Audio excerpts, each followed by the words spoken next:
Good morning, it's your daily dose of complete health with your local chiropractor, Patrick Hogg. I heard a really good analogy for health this week. Imagine five people. Imagine five people. They're all blind.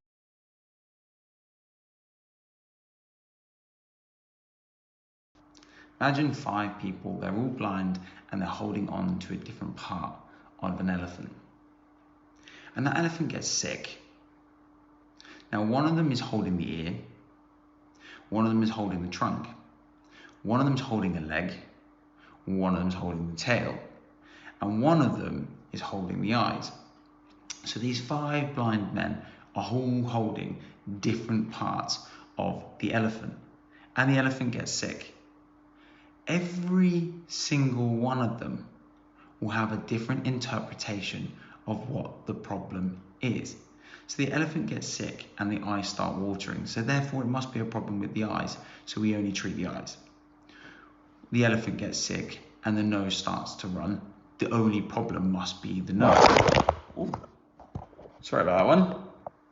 The only problem must be the nose. Well, the elephant gets sick and the legs start to swell, so the only problem must be the legs. Well, the elephant gets sick and unfortunately and the person holding the tail gets the smell. But you see the point that every single person or each one of those blind people holding a different part of the elephant is going to get a completely different interpretation of what is causing the problem. And the main reason and the very sole reason why that exclusively would start to happen is because they're all being very reductionist in their approach. They're looking at things by their individual areas as opposed to the bigger picture. Now, when we start looking at health as a true concept in the 21st century, we are still using this very reductionist way. And one of the things that I hear the most in my clinic is genetics, or my parents had, therefore I must have. Now, actually what we've started to learn is that this is not the case, but why we keep treating symptoms, the individual symptoms, with chemicals and drugs, the likelihood is we're allowing for those bigger pictures or bigger problems that are causing issues in the whole system to continue to take place. Let me give an example. That someone who is consuming a poor, especially when we look at the British and the American diets, a poor diet, this will affect every single system in the body. There isn't a system in the body that doesn't get affected by nutrition. The foods that we put in and the vitamins and minerals, the fats, the carbohydrates, the sugars, the proteins, the bits that we put into the body get broken down and they're used by every single part of our body, from our eyes to our ears to our guts to our liver to our kidneys. They all rely on these different areas. Now, if we just try to treat one individual area using a specific chemical, it almost definitely will never work. Why? Because that chemical will affect every single part of the body.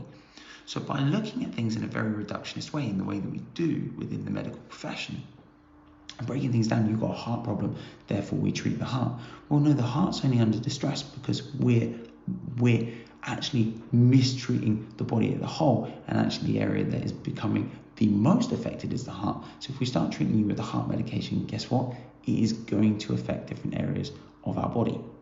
So really the only way that we can actually manage individual health problems is by managing the whole body, by improving on our health through good diet, good exercise, and stress reduction. And this has been true for pretty much all health conditions, almost all health conditions that are known to the human race, is that if we started looking at actually managing the bigger picture, like our diets, our exercise levels, and our mental stresses, we'd actually probably start to see faster reductions in the health problems we have among society, rather than trying to treat every single symptom with a pill. So like I say, get back 5 different areas. Everyone's got a different area of the elephant. The elephant gets sick. All of them are going to see different things. And we'll see this because you'll go and see a doctor and then you'll get referred on to another doctor. And all of a sudden you're getting massively conflicting evidence. Why? Well, because we're trying to look at things in a reduction. Whereas if we look at things as a whole, it becomes much, much easier to treat the problems. Just some food for thought. If you want to learn more on this stuff, by the way, I constantly do these daily videos, but we are doing a free health class. We've got a free health class running at 7 o'clock this evening in the clinic. And I'm going to go through the bigger parts of these things. So we're going to go through the things that cause physical health changes, chemical health changes, and emotional health changes. And we're going to have a look at ways that we can utilize those things to actually improve on the bigger picture. So if you want to jump in, it's tonight. We have a free health class. Please just turn up. It's 7 o'clock. Take care. I'll see you there, hopefully.